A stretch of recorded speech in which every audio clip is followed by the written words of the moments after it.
What are you shooting for? I'm just videoing for the show. Huh? I'm videoing for the show.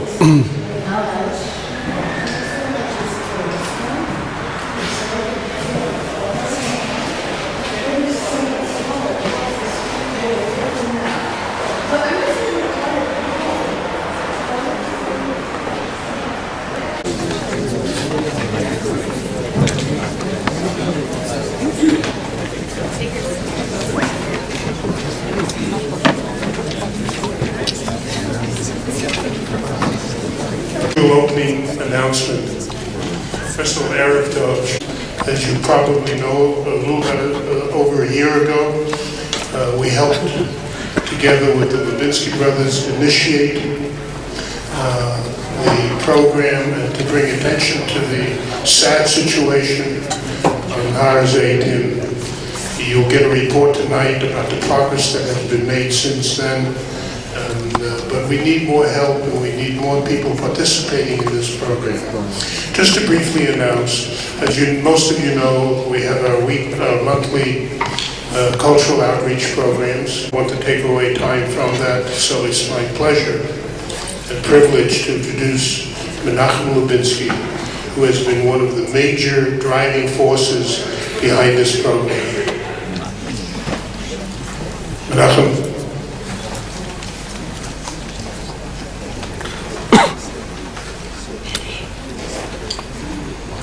Thank you and Shavua Tov.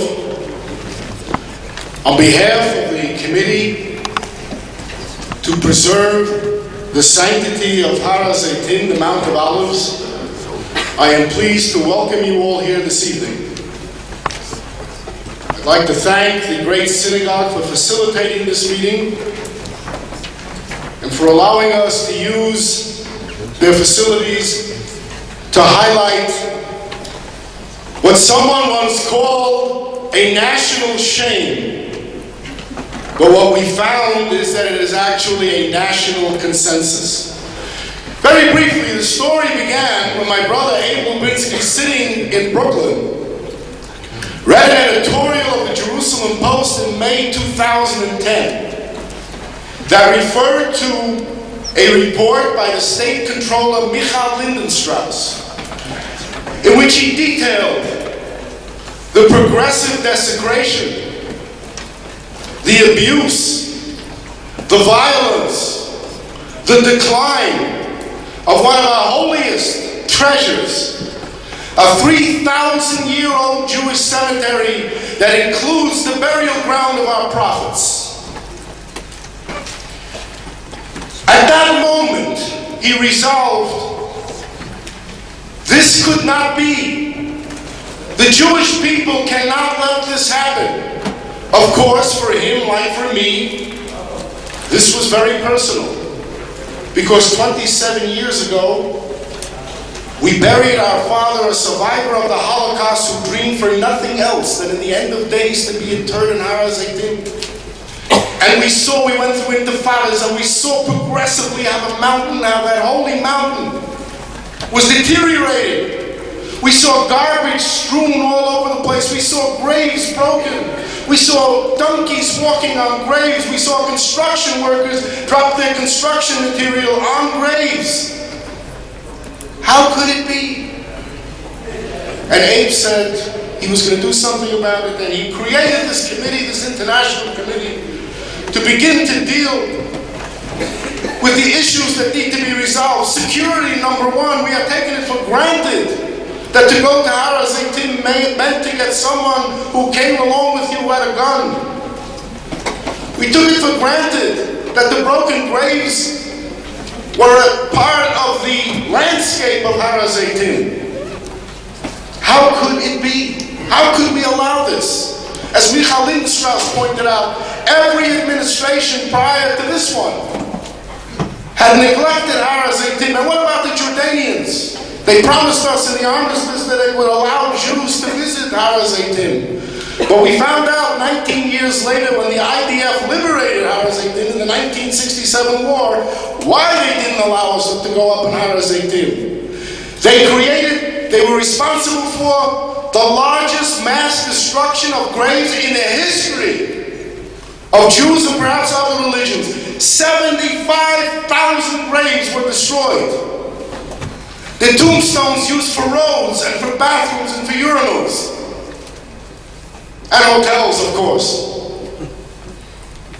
And now that it is in Jewish hands and in Israeli hands, we have the power. This is not disputed territory. This is Jewish. Every word that is marked on those gravestones is in Hebrew. There is no question as to the sovereignty of that cemetery. There is no question as to the history of that cemetery. There is no question that the Kohanim went there to prepare the ashes for the Parah Adumah. And there is no question that our national leaders, including Prime Minister Menachem Begin, who wanted nothing else but to be buried in Har Hazetim and to face the mountains of Jerusalem, instead faces a mosque. A disgrace.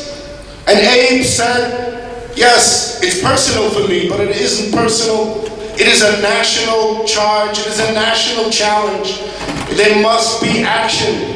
There must be security. And so this government, for the first time, has taken some initiatives. There are 90 out of a promised 137 cameras that are functioning now.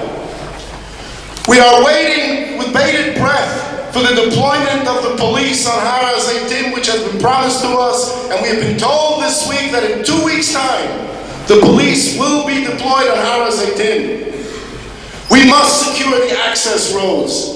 There's no reason why Rabbi Schoenfeld from Forest Hills and his family should be stoned waiting in a traffic circle leaving Har Hazetim. There is no reason why Americans buried in Har Hazetim should be singled out for desecration. There is no reason why there should be 2 incidents a week that are reported of stonings. This is why we are here. We are here to proclaim. We will secure Har Hazetim. We will beautify it. We will return it to its old glory. This is a Jewish treasure. This is a national Jewish treasure. This belongs to the state of Israel. It belongs to the Jewish people. Thank you.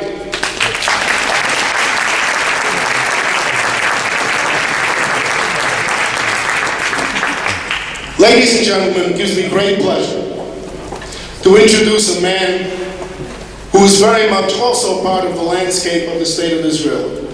We knew him in the United States as the ambassador, Israel's ambassador, and what an effective ambassador he was. And as you know, once an ambassador is always an ambassador. You never lose that title, so he's still an ambassador, even though he is the deputy foreign minister today, a member of the 18th Knesset, he's chairman of Yisrael Beitenu International. I know that he feels our passion, he feels our pain. Ladies and gentlemen, the Deputy Foreign Minister of Israel, Danny Ayalon.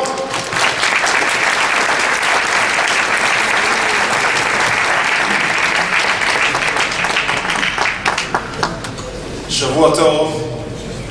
It is really a great pleasure, indeed a privilege and honor to be here with all of you here at the great Synagogue of Jerusalem. Thank you, Mr. Lubinsky, for this great introduction. I also am very, very pleased that we have here our brothers, our very important brothers from the United States, Malcolm Online, Richard Stone, which really shows that we are one. We are one when it comes to the welfare of Israel and the Jewish people. We are one when it comes to the security of the state of Israel. We are one when it comes to the future of the state of Israel and the Jewish people. And of course, we are one when it comes to the preservation of our past, which is so important. It is often said that people that does not remember or respect its past will lose its future.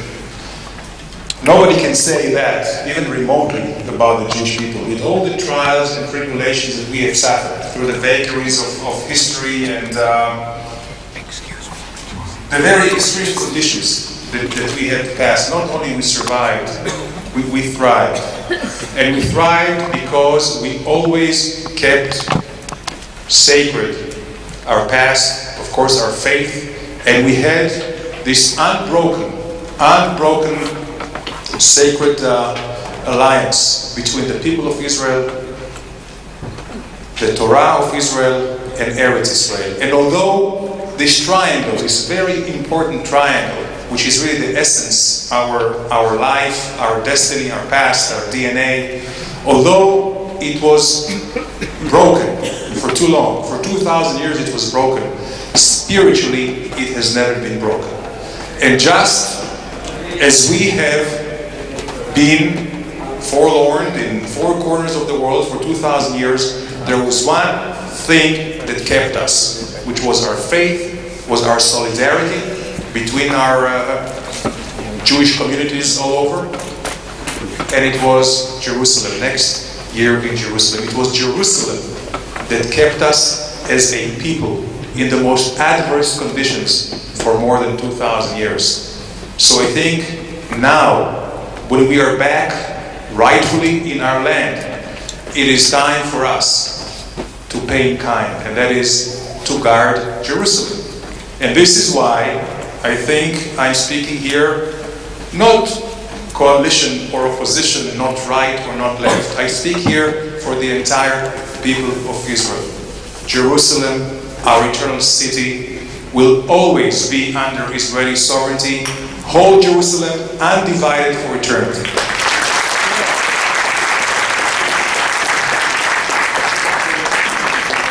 To me, and I think for all of us, Jerusalem is more important than economic might, it's more important than physical or military might, because this is our spirit, this is what keeps us here.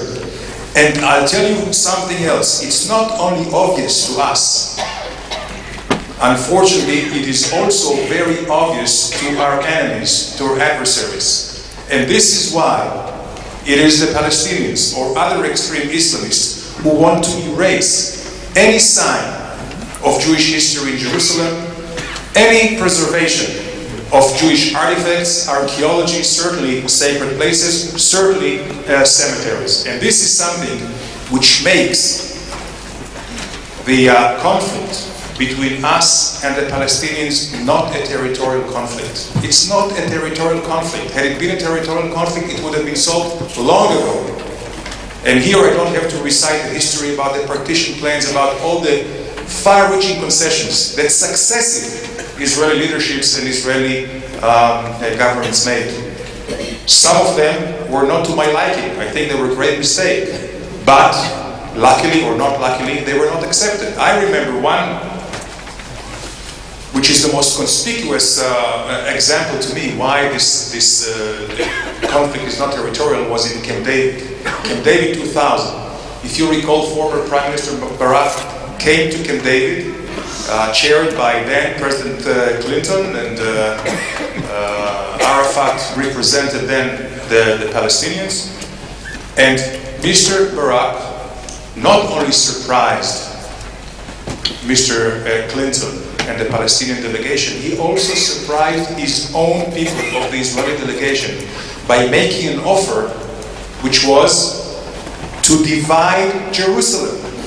And not only to divide Jerusalem, when he said Jewish neighborhoods for Israel, Arab neighborhoods for Palestinians, he was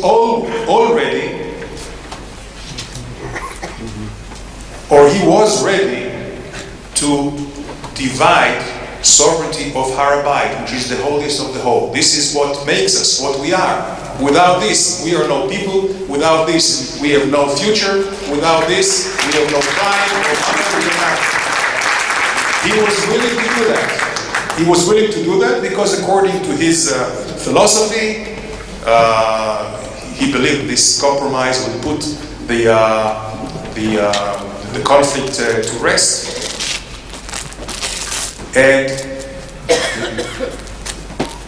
And he told Arafat and Clinton, you know, we're not going to change the status quo. You know what's happening on Har HaBayit. You will have the upper sovereignty. We will have the lower one, which is so important for us. This is where we have all the artifacts.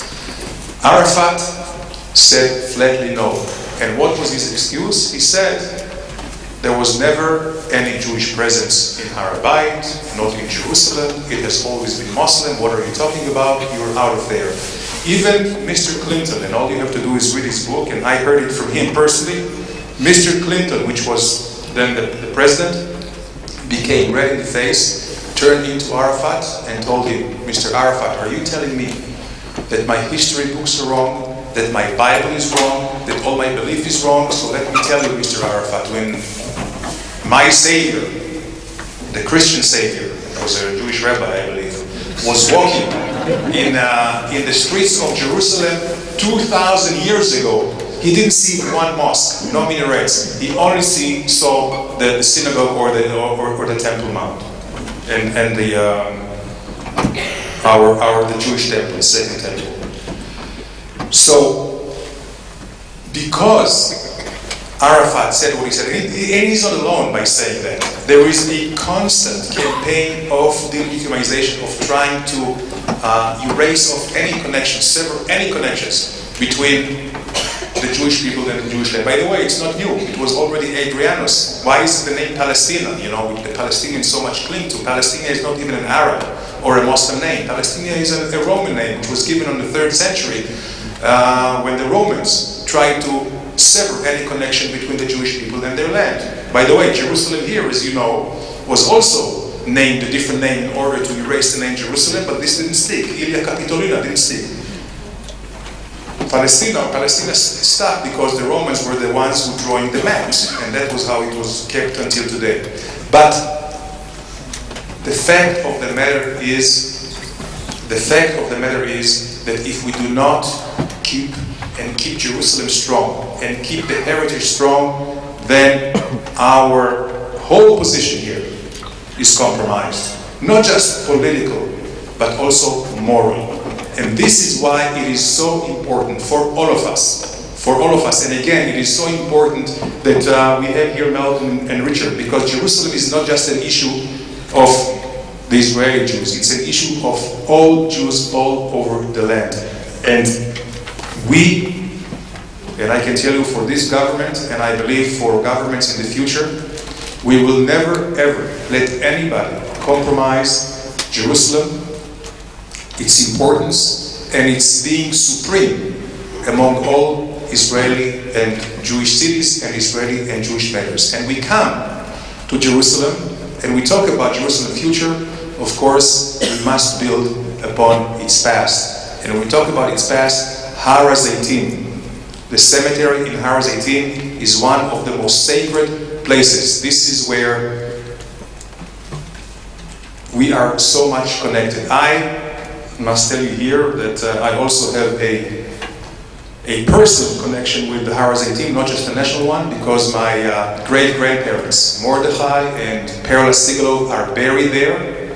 And I think that for every Israeli, what is happening now in Har Hazetim is totally unacceptable. It's totally a shame. And this is why it's so important for this association for the preservation of Har Hazetim. Your work is so very important, and it's going to be helped also by the government. It is the government's responsibility and duty to exercise our sovereignty on every inch of our territorial land. Most of which, yes, most of it in our capital city. So I spoke today with Mr. Yitzhak Aharonovich, which is the Minister of Homeland Security, and he's also in charge for the protection of Har Hazetim. He told me, Malcolm, that already spoke to you, by the way, he told me that they have already a concrete plan in 2 weeks, no more than 2 weeks, to build there a station, a fixture there, a permanent police station, not just a police presence anymore, but a permanent station which will start with 25, 26 policemen, and if this doesn't help, we will do more. But there is not going to be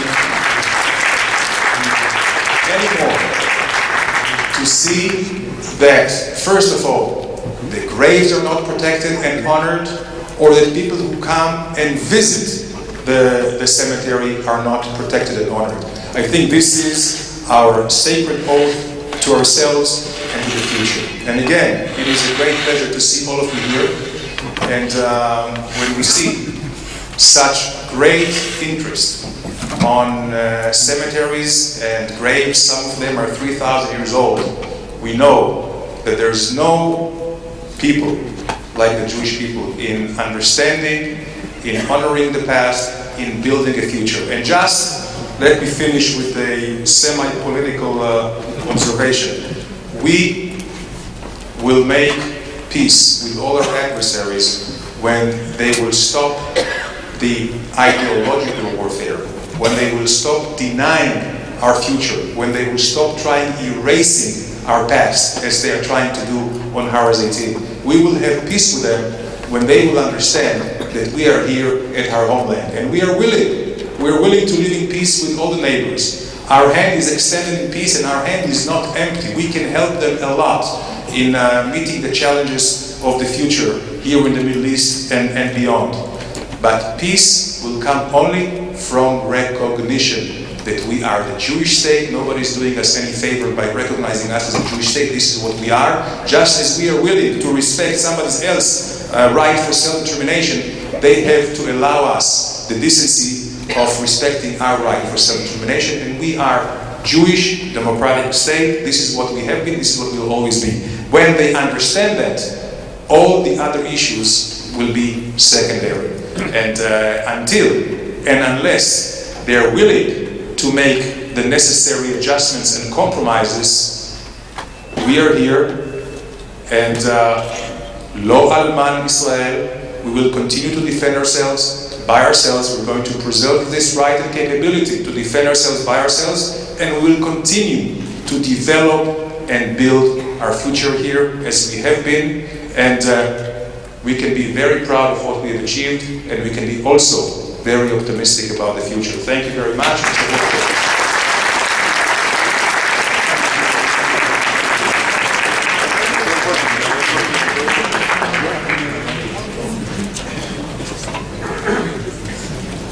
Thank you, Ambassador Ayalon. Just a few brief acknowledgments. Again, as I said, we'd like to thank the great synagogue, particularly Asher Shapiro and Rabbi George Finkelstein.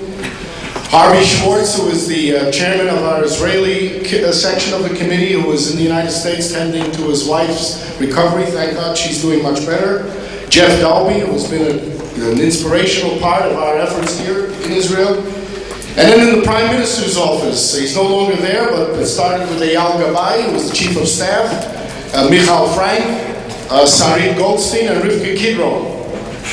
In the office of the Jerusalem Development Association, Moti Chazan and Elad Kindle, and other people who have been of great help to us and also in organizing this evening, Aryeh King, Yishai Fleischer, Mark Kalberg, who is the U.S. law enforcement official who actually witnessed a stoning on Har HaZeitim and now lives here, Daniel Tapper, David London, and of course Charlie Levine and Rafi Fleischer, who helped set up Fisher, who helped set up this evening. Ladies and gentlemen, I'd like to introduce you just for a brief moment of greeting to a Jew from Brooklyn who reads the newspapers about what's happening in Israel almost by the minute, and the person who has inspired this organized effort, my brother Abe Lubinsky.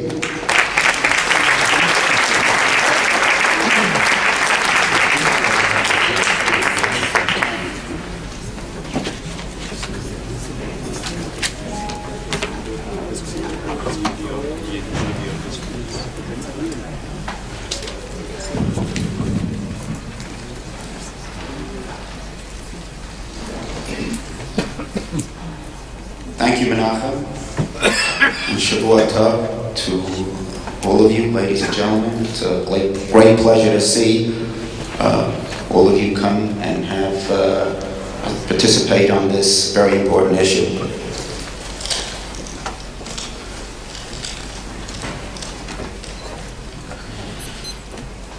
I started this committee about 2 years ago, as my brother said, after seeing and reading and witnessing by myself what's happening on Har HaZeitim. I myself was standing there 3 or 4 years ago on Har HaZeitim. I had some personal issues, praying by my parents, Kfarim. And on the wall right above where I was davening, 3 Arab youths started to say kind of slogans in Arabic. I didn't understand what they were saying and started to stone me. luckily I got out okay, and I just kept dodging from kever to kever, and they kept missing me. And they ran away, and I left, and without my prayers or anything.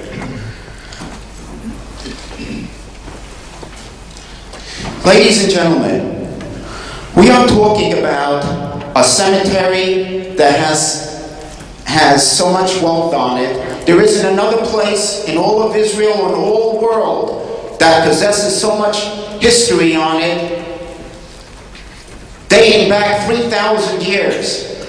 There isn't another place in the world that has 3 prophets on it. We have Pharaoh's daughter is on Hazetim. We have cultural leaders on Hazetim. We have Hasidic dynasty rabbis on Hazetim. We have a prime minister on Hazetim. We have our gunfighters. I'm just going back a little bit at my youth. I remember when I was a child in school, one of our trips was to Arlington Cemetery. And one of the highlights of the trip was to visit President Kennedy's gravesite. We snapped pictures. It was the highlight of our trip. Ladies and gentlemen, there should be Egged buses going to Hazetim daily. Ladies and gentlemen, there should be tours of children visiting Pharaoh's daughter. Ladies and gentlemen, there should be tours to our Prime Minister that lies there with a mask in front of his face now.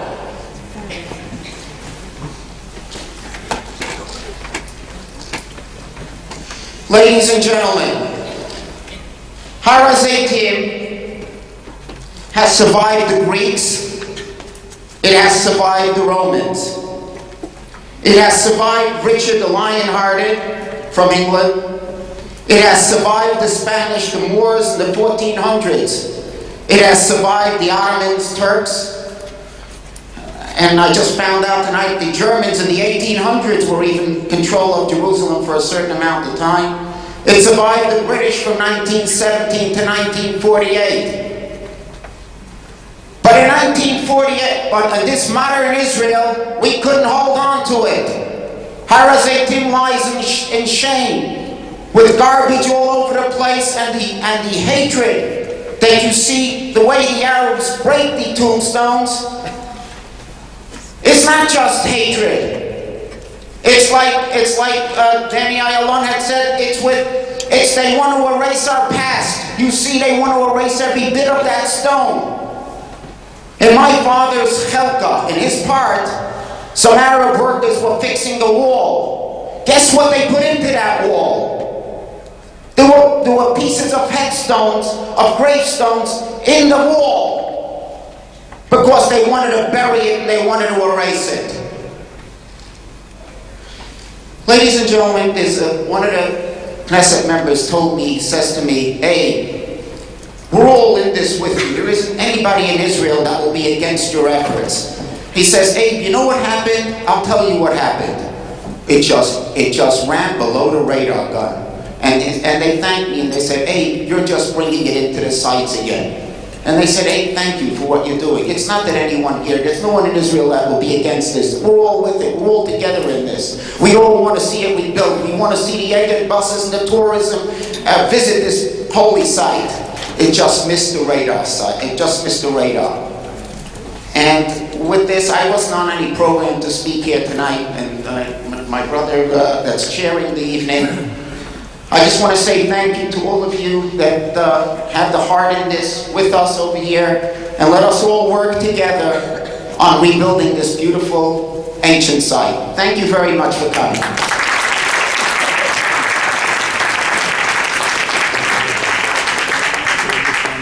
Well, you might say this is an evening of ambassadors. We already heard from one ambassador. Abe, my brother, has become the unofficial ambassador to take care of Hazetim. But the next person I represent, I'm going to introduce, has been a true ambassador of the Jewish people, to presidents, to kings. He has been for many, many years the heart and soul of the Jewish people with such passion, has represented us in halls of government as he has at every instance. And when he heard about Har Hazetim, the passion in him was ignited to a different level. And thanks to him, many of the accomplishments that we have seen to date have materialized. You all know him, he needs no introduction. He's the Executive Vice Chair of the Conference of Presidents of Major American Jewish Organizations. Ladies and gentlemen, Mr. Malcolm Homeline.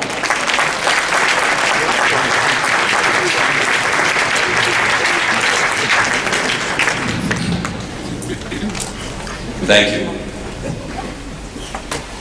Member Knesset Herzog, leaders of the Great Synagogue, Conference Chairman Richard Stone, Menachem and Abe, and all the members of the committee and those who made this evening possible and the effort possible. The question can legitimately be raised, why does it matter? Who cares? I mean, the people there, do they care? The answer is, in Jewish tradition, there's no greater mitzvah than dealing with the needs of those who are not able to deal with their own. The mitzvah of Meis Mitzvah, of the dead, of Kavod HaMeis, of the dignity of the dead, doesn't end with a funeral. It only begins there. The responsibility is ageless. It's timeless. It means that all generations have a responsibility to the future and in the future to take care of those of our forefathers and foremothers, of our ancestors, great and not great. The fact that a prime minister, that Zachariah, Malachi, and Chagai are buried there is not what makes it sacred. It's because of all the tens of thousands of others who are buried there as well. If such a desecration were to have taken place, or would take place today in Europe, we would be protesting. We would be lobbying governments. We would be demanding a change. 3,000 years of Jewish tradition make it important for us to protect this unique site. Its history, its uniqueness in Jewish history, from the time when it was called the Mountain of Anointment because the Shemen HaMishcha, the anointing oil, was taken from the olive trees that grew there. From the burial caves and sites which 3,000 years ago provided burial places for our ancestors and are long gone. The history of this mountain, second only to Har HaBayis in Jewish tradition. We know that Parah Adumah, we know that many other sacred rites took place there, and that when Jews couldn't go to the Har HaBayis, they went to Har Hazetim in order to carry out the mitzvot and to be Ola Regel, even though they couldn't go to Beit HaMikdash anymore. In Jordan, a few months ago, there was a conference, a group called ISESCO. It stands for an association of people involved in economic, social, cultural activities in the Arab world, the Muslim world. Representatives of 40 countries gathered in Amman. Amman is incidental to the gathering, it was just a location. But the agenda there, with representatives of UNESCO in attendance, to declare that Kever Rachel, Har HaBayit, and Marat HaMachpelah were not Jewish holy sites. Kever Rachel is now listed in UNESCO declarations as a mosque named for Muhammad's driver, even though Muhammad never visited the Holy Land in his lifetime, / Kutab Rachel. In every document of the Arab League, in every document of the League of Nations, the United Nations, until 2000 was called Rachel's tomb, Kutab Rachel. No one ever laid claim to it. Today it's declared a mosque, as well as Rachel's tomb. To deny, as you heard before, the Judeo-Christian tradition of Har HaBayit, to deny the existence of the temples, to say that this was Al-Burak's wall, named for Muhammad's horse, and not the Kotel. To deny the Jewish claim at Marat HaMachpelah. I do not believe this is a religious issue, and it should not be a religious war. This is a war about our future, because they understand better than us that if you take away our past, you take away our future. For Jews, we look back not to get lost in history like the fundamentalists do, but to have it as a guide to the future. We learn the lessons of the past. We derive the guidance about what we must do by reading every year Sefer Bereshit and Sefer Shemos and the whole Torah. Why every year? Doesn't it get boring? The answer is you learn new lessons every year. There isn't a single parsha that can't teach you something about contemporary times. So we look back in order to look forward. We look to our past because we understand it's a guide to how we meet the challenges of tomorrow. Winston Churchill once said, the further back you look, the further ahead you will see. Our Chazal, our sages said it 1,000 years earlier, that we cannot be cut off from our past. Because if in fact, and people can be dismissive of the significance of these developments, but the fact is that if you cut us off from these past ties, what right do we have to be here in the future? Hazetim is a critical element of this campaign.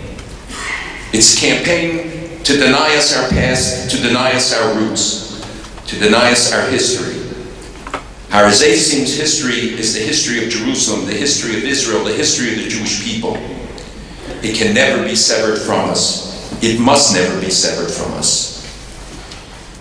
People make light of the stoning incidents. I admit, I read about them, I don't pay much attention to it. Until yesterday, together with Congressman Engel and Congressman Nadler and Richard Stone and a delegation, when we were there visiting the graves of Hazetim, we came under rocks being thrown at us, and when you see the size of the rocks, you understand that rocks, like words, can kill and do kill. So the words are important, just as the rocks are important. They're important for us. How are we to teach our young to respect us if we show no respect for past generations? If we don't maintain the sanctity of a place like Hazetim, how can we ever talk about the unity of Jerusalem? You divide and you lose Hazetim, you lose the unity of Jerusalem. And that must never be. Even in the Oslo Accords, it made clear that it would not come under Palestinian authority, and Jews would have full access, which was denied to us all the years under the Jordanian control. So for us, this is a battle not just about the past, but more importantly, about the future. It's true at Keren Ophel and many other places that are being neglected, places of vital interest to Jewish history, vital significance to the Jewish state, and unfortunately they are not paid attention, and we see that they are being raped and taken away from us. It cannot be allowed. It is what we will be judged for generations to come. You know, we judge a generation of 70 years ago and ask, what did they do? They say they didn't know. It was a lie. They didn't want to know. We know from all the archives that are being opened that they knew every day how many Jews were being killed. Future generations will judge us that we were given the generation that was given the miracle of the return to Israel, of Yerushalayim being returned to Jewish sovereignty. We will be judged. We cannot hide behind a cloak of ignorance because we know everything. All the information is available to us. The question is, what do we do about it? Read what Lenny Ben David has been publishing in the Jerusalem Post on the history, generally, but more particularly in this past week, about Hazetim, to understand its significance through the ages. We owe Hakaras HaTov to this government and this Knesset for the steps that have been taken. For the first time, there are cameras being put up. We have worked now for a couple of years. It took time to get people's attention, but it must be sped up. We cannot allow delays. There are people sitting there monitoring it, but when they send the alarm, by the time the police come, it's too late. We saw how fast it occurs when the rocks were thrown at us and police were standing there, and by the time they just got out of the cars and were able to deployed, the perpetrator was long gone. The substation at the Seven Arches at the former Intercontinental Hotel, is vital. And the news that Danny Ayalon brought that within 2 weeks it'll be operative is wonderful news. I wish that this had been done many years ago. The 90 cameras must be upgraded and to 137 that were promised and even more. And we cannot continue to allow the desecration, the breach in the wall that allows vandals to come in. Simple steps that could be taken and some work to close off some of the access roads so the donkey races that take place on Har HaBayis at night, even now, must stop. And that the illegal construction of the mosque should have been stopped. Perhaps now it's too late, but it's not too late to prevent other acts of land grabs on the Har HaBayis itself. On the Har Hazetim itself. The government needs to legislate. We need to have laws like we have in 35 states that holds people accountable, increases the punishment, and even for minors, there must be punishment, and the parents must be held accountable for the children engaged in these acts.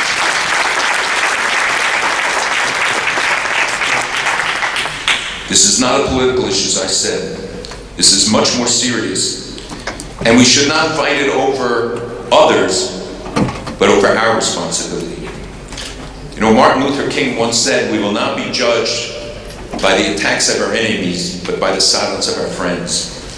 The judgment about Har Hazetim will not be about what others did to us, but what we did or failed to do. And I think that that is the critical challenge. Moshe Rabbeinu taught us in the mitzvah of Hakel that the greatest challenges to the Jewish people are not external enemies or wars or natural disasters. It's apathy, indifference, and ignorance. Those are the three challenges we could not overcome. So first we have to do an educational job, and I thank the committee for what they have done both here in Israel and abroad. We have to educate people about the history, about the reality, about the current reality, and what can be done. So they build pressure. We have to educate members of the Knesset and elected officials, because they don't know. And I can tell you that everyone that we brought it to responded immediately. I know that they have many demands on them. So we have to make sure that this is high on their priority list. We have to educate our young. And as they said, take people up there. Let them see the reality. Look at the history, the great Rabbanim, the Rashash, and so many others from every community who are buried there. Rav Kook, Nachum Begin, Henrietta Zold. The list is endless of those whose graves are there and whose dignity must be protected. Every shovel going into the ground now in Yerushalayim is uncovering our past.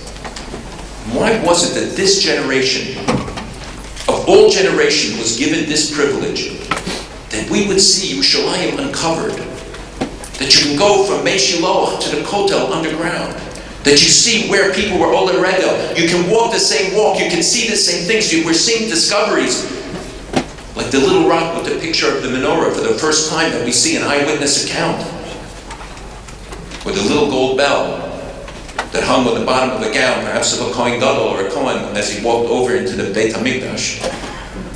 Think of what your grandparents or their grandparents would have done to see one of the things that we see every day and take for granted. That every time there is a discovery, everywhere, at the Kotel, at the Abid, all over Yerushalayim as they built this light railroad, new things coming to the fore that were denied for 2,000 years to us. Even when Arafat desecrated the Har HaBayis and opened up the seal of 2,000 years.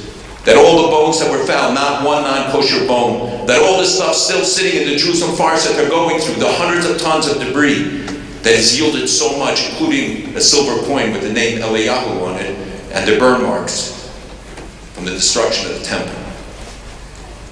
We are rediscovering our past. The Bible is now a GPS in Yerushalayim. You open any page and you go around and you see it all coming to life. HaKadosh Baruch Hu is sending us a message, reminding us of our past, to remind us of our responsibilities to the future. To appreciate the miracles this generation has had. And the way we show it is by our responsibility, by the way we act, by making sure that we take proper care of these things, which are a morashah. This is an inheritance for future generations. It's only given to us in trust. It's not for us to waste. And those generations will judge us forever. by what we do. I hope that this effort will be the beginning, not the end. That we will all live up to the responsibility so that future generations will look back and they will thank you and praise you for preserving their past and their future.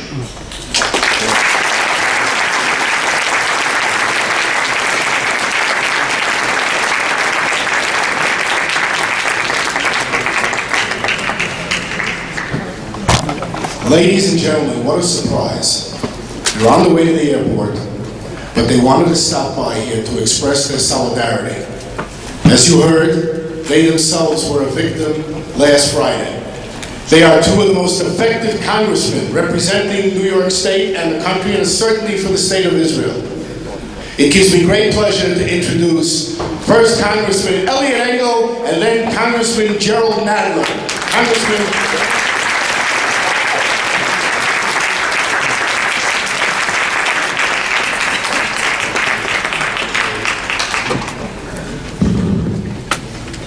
Thank you very much, and good evening, everyone. It's really humbling to speak here, to be up here at this beautiful, wonderful synagogue, which has so much meaning. It's such an honor to be here and to speak. As was mentioned, we are on a 12:40 plane back to Newark, and so we did want to come here before we went on the plane because it's just so important. You know, every time I come to Eretz Yisrael, every time I come to Yerushalayim, there's something else that moves me. There's something else that happens that hadn't happened before, although I've been here dozens and dozens of times. And yesterday, of course, it happened on the Mount of Olives. I went with many of you to take the tour to see the desecration of the graves firsthand. I hadn't done it before, and it was the first time I did it. And I thought, upon thinking about going, that perhaps we'd see the desecration of a grave or two, bad enough as it is. I hadn't really expected the mass, really destruction of many of these graves that are just fresh, that are just new, that obviously are being done as we speak. It isn't something that was done 100 years ago or 100 days ago. It's something that's being done every single day. And we went down and we looked and we saw, and then, as Malcolm mentioned before, when we finally went outside, somebody threw a rock. And it's really something because it had been explained to us that people that go to pray and to visit the grave sites are subjected to rock throwing. Now, I hardly expected to be part of that myself. And so Congressman Nadler and I will certainly go back to the United States, to Washington, and tell all our colleagues what we saw. You know,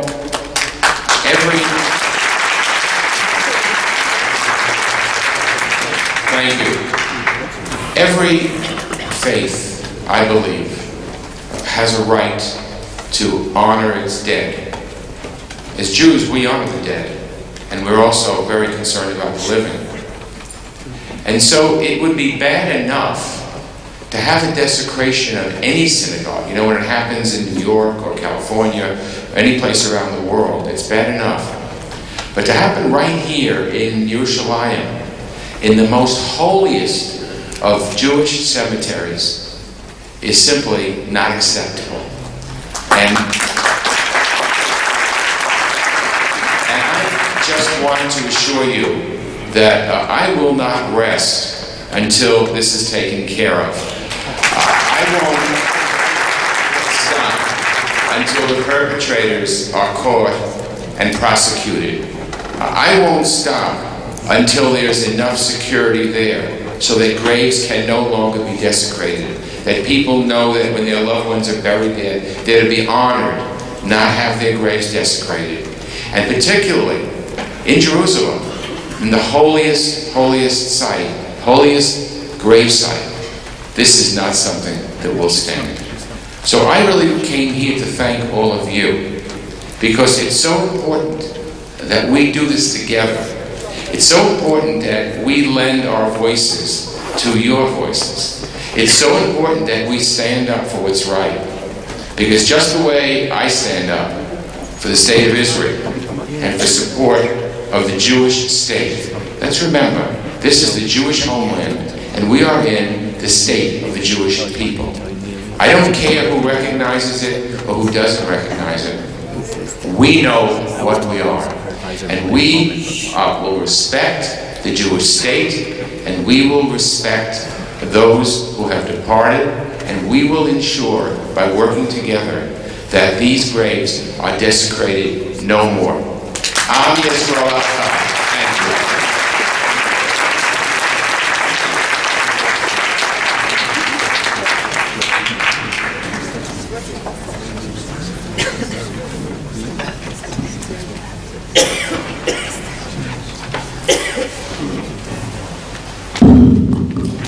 I want to begin by thanking everyone here who was engaged in the effort to end this terrible desecration at Hazetim at the Mount of Olives. There are two things being done here. One is a desecration of graves. Graves in the holiest and most ancient Jewish cemetery. Graves of some of the greatest people who've ever lived. Some of the greatest Kedoshim who have ever lived. And desecration of graves is unforgivable. It tells us that not only do we want to kill the living, but we want to harry them into death. It is a crime against humanity. It must be prevented, but it also must be dealt with as what it is, a crime against humanity. And I'm glad that the government of Israel is finally beginning to take effective steps to prevent it. Security councils, police station, security cameras rather, God forbid the security council, security cameras, police stations, police presence. These are steps that should greatly alleviate the problem. But the second thing is, it's not just desecration of grave sites, as horrible as that is. It is an attempt, as Malcolm said, to deny history. To deny history for a very political goal, namely to destroy the Jewish claim to Eretz Israel. To propagate the great lie that this is not a Jewish area, that this is not the original Jewish homeland, that we did not originate here, and that this land is not suffused with Jewish history, Jewish memory, and Jewish blood. And you see this in so many different things. The renaming by UNESCO of Kever Rachel as a mosque, and not a Jewish holy site, not a place of Jewish remembrance and Kedusha. You see it in what I've always considered a great sin, namely permitting the Waqf to desecrate the Beit HaMikdash, to destroy the remains of the Beit HaMikdash, and to put many of the holy objects in a garbage dump, which people then go through to locate what they can, as fragments, rather than perhaps as wholes. The act of grave desecration, the act of destruction of a temple is an act of not only desecration, literally, but it's an act of great hatred. The Torah tells us, "Poked avon avot al banim al shileishim al ribeim usanai." You visit the sins of the fathers on the sons unto the third and fourth generation, to those that hate me. Well, soneh, hatred. What better definition or illustration of hatred than grave desecration? And as Malcolm said, it should go the other way around. Not just visiting the sins of the fathers on the children, but visiting the sins of the children on the fathers and the mothers who don't prevent those sins, who teach the hatred that motivates the grave desecration. And if we want to be really effective, if we want to really make this outside the pale, then parents ought to be held accountable for what their teenage children do. So we will go back to Washington and continue to raise this question and this consciousness to make sure that there's as much support as possible coming from the United States for the Israeli government and the Israeli people to stop this, to put an end to this once and for all, to stop this great Chilul Hashem, this great desecration, this great insult to the Jewish people, this great horror and this great crime against humanity. We will prevail on this. Thank you for all your pioneering work in this.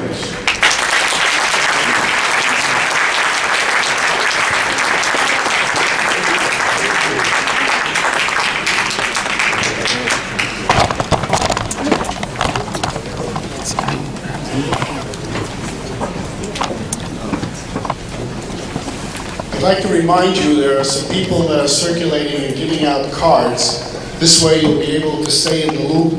Also, the committee has a website on which we are constantly updating developments on Har HaZeitim. It is www.saveharazetim.org. And I urge you to constantly check in with us as we update developments. The next part of this program, I'm going to turn over to Barbara Goldstein, who is the Deputy Executive Director of Hadassah Israel, somebody who I've gotten to know through this effort and is extremely passionate, extremely dedicated to the cause. Now she will introduce the Chavrei HaKnesset, the members of Knesset who will participate in the panel. And I invite the members of Knesset to come forward on the bima, on the central bima. I know that one of the Chavrei HaKnesset is about parking a car, should be here shortly, but we'll begin the program in any case. Ladies and gentlemen, I turn this over to the very efficient, very effective Barbara Goldstein.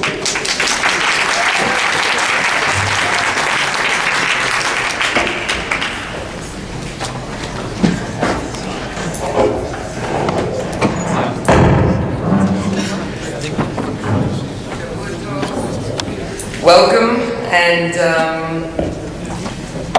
I know that Tzipi's on her way in, and we have Minister Herzog with us. It's a great honor for us, Minister Herzog, to be in your presence as someone who cares and understands the needs of the Jewish people, both here and in the diaspora. For those who are not totally familiar with Yitzhak Herzog, he's a member of this Knesset. He was appointed in 2005 to his first cabinet position of housing and construction.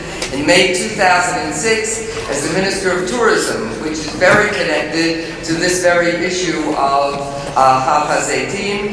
In 2007, Minister of Welfare and Social Service, and has served and is serving with great distinction, caring for the needs of children at risk through Youth Aliyah, through all the other agencies, through Emunah and Na'amat and Amit, the women's organizations for whom this is, Hadassah, for whom this is a prime responsibility, and the needs of the survivors of the Shoah and the elderly. So we're very proud that you join us here tonight and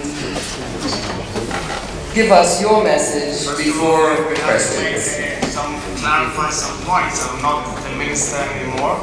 I'm a member of the opposition from the Labour Party, it's worth noting. And I'm now the Labour Party chairman of the Labour Party faction in the Knesset. But I believe this is not a political event. This is an event that unifies all members of the Jewish people, wherever they are, all over the world. So I will start with a personal note. My late grandfather, Rabbi Isaac Halevi Herzog, who was the first chief rabbi of this land, he brought his father's coffin when his late father, Rabbi Joel Herzog, passed away in 1935. My great-grandfather was the chief rabbi of Paris. My grandfather was then chief rabbi of Ireland.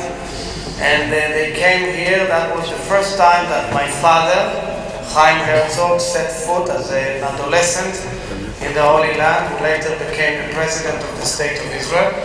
And my great-grandfather, Rabbi Joel Herzog, and his wife, the Rebbetzin, are buried in the Mount of Olives in Hazetim. And when they came here, they were greeted by Rabbi Cook. It was the last public event that Rabbi Cook, Alav Shalom, attended before passing away. He kind of ordained my great-grandfather to replace him later on as the chief rabbi of Israel, Eretz Israel and Israel. And thereafter, in 1967, in the war, where my father served as a general in the army, my father was appointed the first governor of the West Bank and East Jerusalem at the time, the first Jewish governor of that land after 2,000 years. And my father remarks in his memoirs, one of the first things he did, he went to visit his grandparents' grave site. He found it desecrated. He found the whole area desecrated by the Jordanian army. He found many tombstones that used as latrines. And he ordered the recovery of the site, and he recovered the tombstones of my late great-grandparents. And thereafter, I feel very deeply connected, me, like all Jews in this country. As Minister of Housing, I was in charge of the security of that area because there is a special security unit which is affiliated with the Ministry of Housing, oddly. And I'm very happy, finally, that the police, the Israeli police, is willing to take full responsibility on the site. And I want to say a few comments about the whole issue. First of all, we've got over 100,000 graveyards there. I welcome my colleague Tzipi Chotobeli. She's a member of the Knesset from the Likud. So, first and foremost, and I of course omitted to pay tribute and thanks to all our friends who have organized this event, the Lubinskis, the committee, my good friend Charlie Levin, and of course the distinguished members of the Congress of the House, and my friend Malcolm Online, and the new chairman of the President's Conference, Mr. Stein. And I want to say, Mr. Stern, and I want to say that this site is huge. It's got over 100,000 graveyards. It got many layers. I want to caution, to make it clear, that not everything you see is as bad as is depicted. However, it should be much, much better. There are points of friction that need to be taken care of, like in any ordinary country. And unfortunately, part of the Zionist vision and behavior, unfortunately I say, for many years, because of the ongoing drive to rebuild and build a new nation, sometimes neglected to preserve the holiness of the past in many fields, not only in Mount of Olives. It's known to all of us who understand more. It's known to some of us who come to graveyards all around the country, and sometimes you're perplexed at the way things are kept and are maintained, where they should be so much better, well kept and maintained. And I hope now, with this effort that has commenced in the last few months, and the public awareness and attention, that there should be a clear upgrade of this site, and both in terms of protection, budgeting, and infrastructure preservation and upgrading. I think it ought to be a major effort of the government as well as the municipality of Jerusalem, and I can say on behalf of many members of the Knesset, of all parties concerned, that we will support it vehemently in the Knesset as a very strong lobby to make sure that what we've seen so far we should not see, and we should see a much well and better kept site of Hazetim.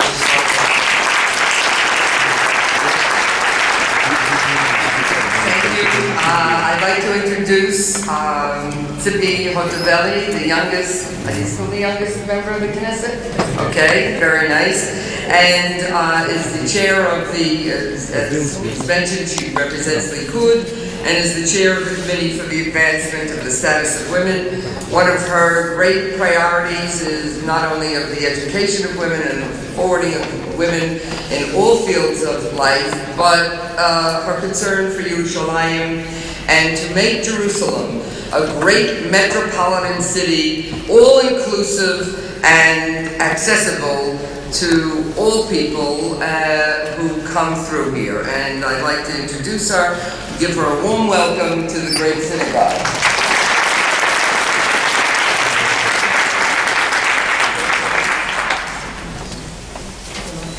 Yes, you have Shavua Tov. You have the bima. You don't get that too often. I must say that as a religious representative, I was fortunate enough since I become a member of Knesset to give many lectures in the synagogue, so maybe this is like a good way to promote women in synagogues. But the truth is that I prefer women in leadership than women in synagogues. This is my We belong in both. My personal opinion, yes. Well, Shavua Tov, everyone. I think that for me, personally, when I heard about the topic that this conference is all about, I thought, first of all, about my grandfather. My grandfather is buried in Jerusalem, in Mount of Olives. Just like many other Jews, he never lived a day in his life in Jerusalem. He lived in Lod, but since he made Aliyah. But the truth is that his big dream was to show his belonging to Jerusalem by the historical connection to this cemetery, this Jewish ancient cemetery that Chiyat HaMetim is going to start.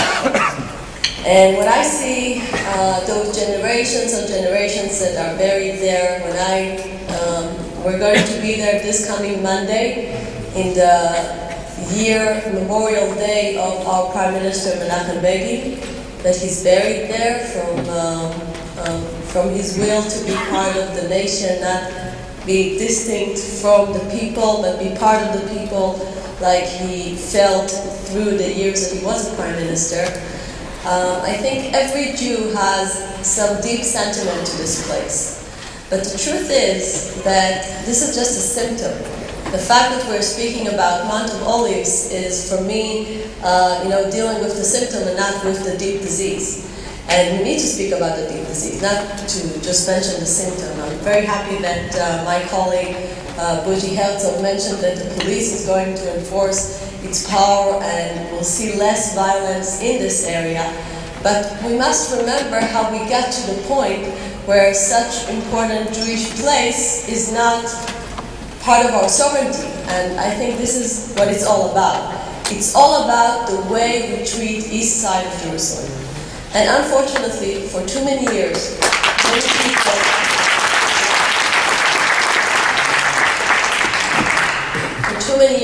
many people gave up the idea that Jerusalem would be united.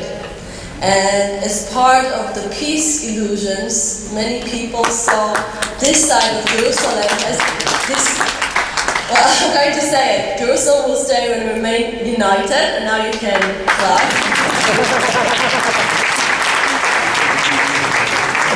And I really think that we didn't finish the project. And one of the greatest projects that belongs to this side of Jerusalem is City of David. And this is a pioneer person, David Aleberi, that has decided that this area will be tourist place #1 in Jerusalem, and he actually succeeded. It is, I think after the Kotel, this is the most touristic place in the ancient city in Jerusalem. And what it means, I think, is that if you decide to make many people in Israel, to strengthening the belonging to those areas, then eventually you'll find out that your sovereignty will be actually, I would say, accomplished there. And I'm afraid that we deliver this message every day when we refuse to bring 40,000 houses that are illegally built in the east side of Jerusalem because they're built by Arabs. And we're afraid to say this is illegal. And I must say, as a Jew, I don't want to see any Jewish illegal building as well. I don't see it as something that should be unequal, but in Israel we unfortunately see it in the Negev, in the Galilee, east side of Jerusalem. And when I asked Nir Barkat, the mayor of this city that has great intentions to develop this city, he said, well, we gave up the idea of ruining those places because we're afraid to deal with the population there, and we're going to make it legal. Are you hearing what he's saying? He's saying that this is going to be legal places because we're afraid. Well, a sovereign country shouldn't be afraid from anyone.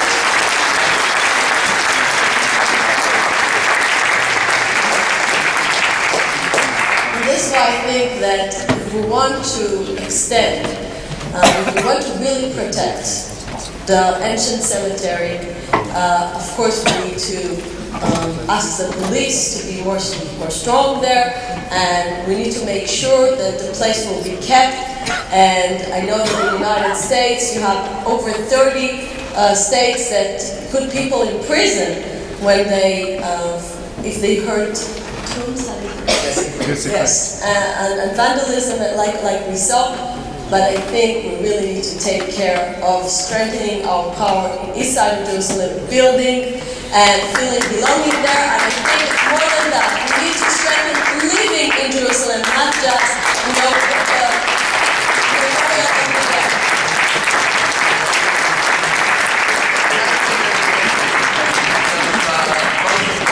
panelists to respond to.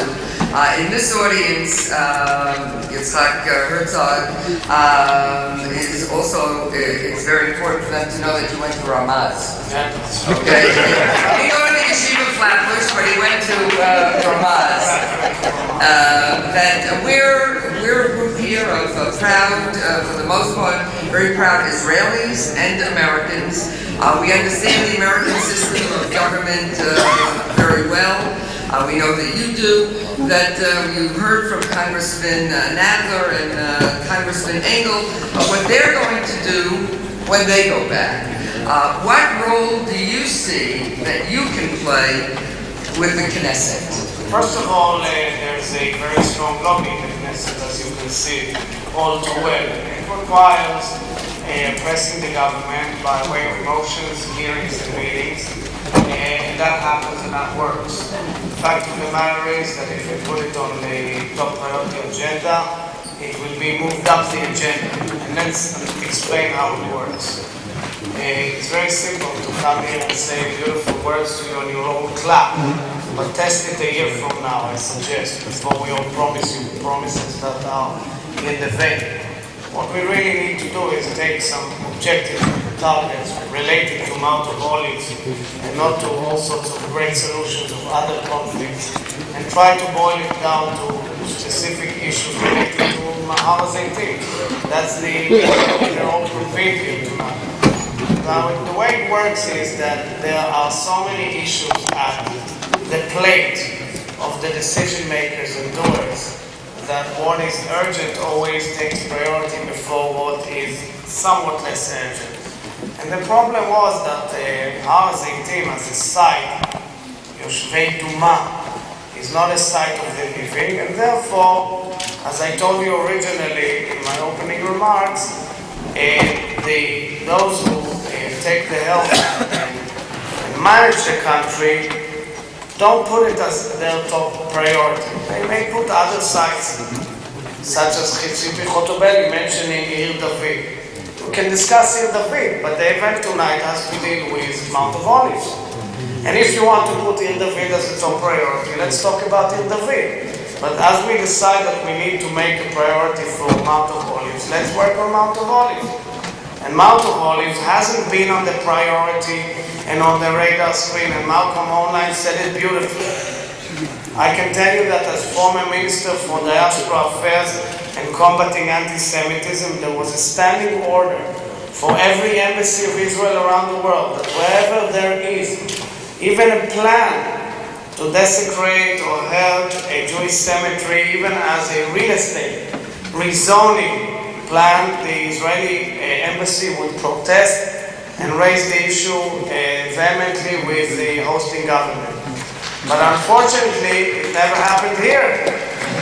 Unfortunately, when you desecrate tombstones in Israel, it's not top priority. There's something there that doesn't think it's a priority, and therefore we intend to make it a priority. And when you make it a priority, the government does it. And the government can deal with it. It's not extremely complicated. It requires police presence, and I'm happy it was announced that 2 weeks down the road there will be a police station in the area.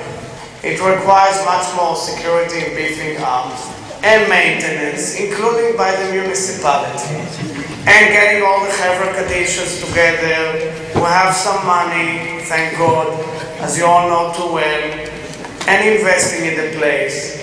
And it requires constant deliberations with the leaders of the neighboring communities who are there, whether we like it or not.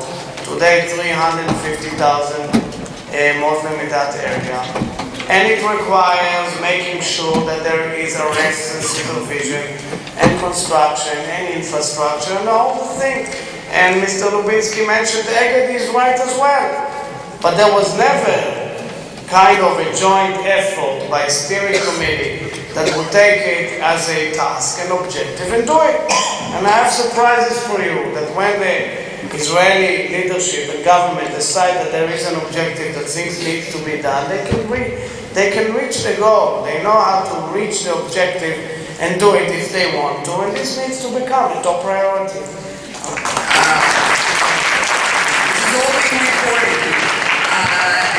I turn to you, Tiffany, that we feel that this isn't a partisan issue. It's not different parties. It should be this should be an item that the entire Knesset can deal with and make something happen. So you representing not the opposition, but the controlling party in our Knesset, in our government, what would be your response? Well, first of all, I must say that I absolutely agree with MK Herzog. I do think that as being a non-partisan issue, and something we all need to cooperate, we should make small targets in this big issue that is called Mount of Olives, and I am willing, if you want, to promote legislation that is speaking about major punishments and people that are going to hurt all graveyards. All graveyards everywhere. So I think Let's start with one objective, pressing the mayor to clean the area. Small thing, get the mayor. The mayor is going to listen. See? Okay. It's only, if you and I make a plea and a quick motion to receive the answer of the mayor and the government on just the issue of cleaning the site, you'll see that people will start moving. Okay, great. So we got two things we agree on. We have to pressure the mayor. Of course, the voters. And I would say another thing, which is a little bit more educational. If you don't have a personal connection to Mount of Olives, even though I said and I mentioned that many Jews have a personal connection, you usually don't see yourself going there. And I must say that, interesting. and I want to say something about it. 2 years ago, I got an invitation to my cousin's bar mitzvah, and I must say we were all very surprised from the place. They're twins, two boys, and I was so surprised to see the place that the bar mitzvah took place. It was the Mount of Olives.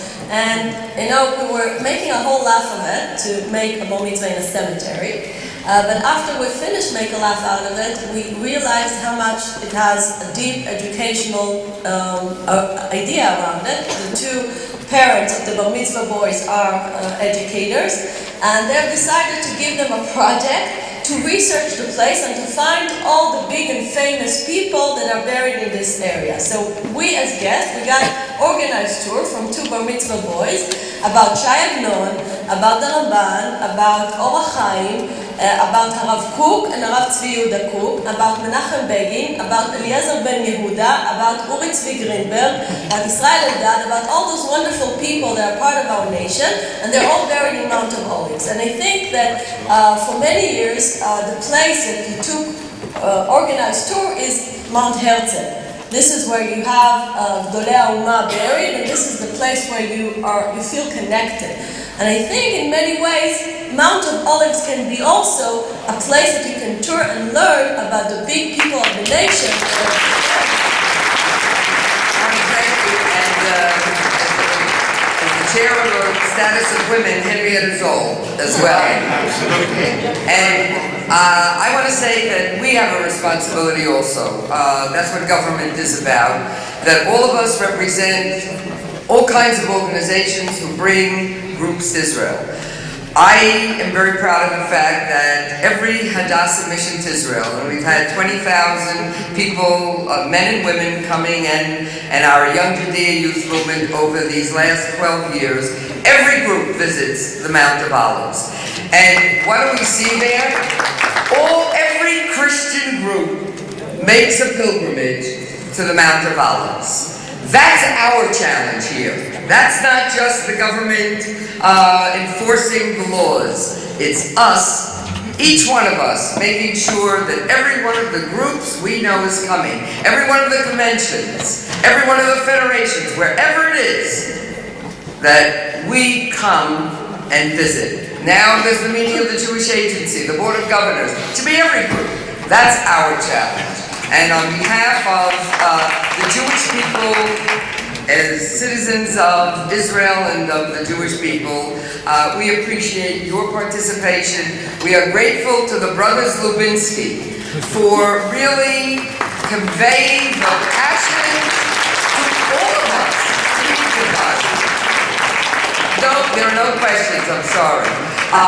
Conveying to us the meaning and the passion, and we follow Malcolm Homeline, who has the power in America to make the difference everywhere he goes, Danny Ayalon, and the great thanks to Asher Shapiro and Rabbi Finkelstein for making this synagogue open to all and for bringing the issues of the day before all Jerusalemites, that we can go forward better educated and better able to serve in our capacities. Thank you all. Thank you, Barbara. Thank you, Thank you, MK Herzog. I just want to, before you leave, read you what the goals of the committee are. The goals are no further delay in the police deployment,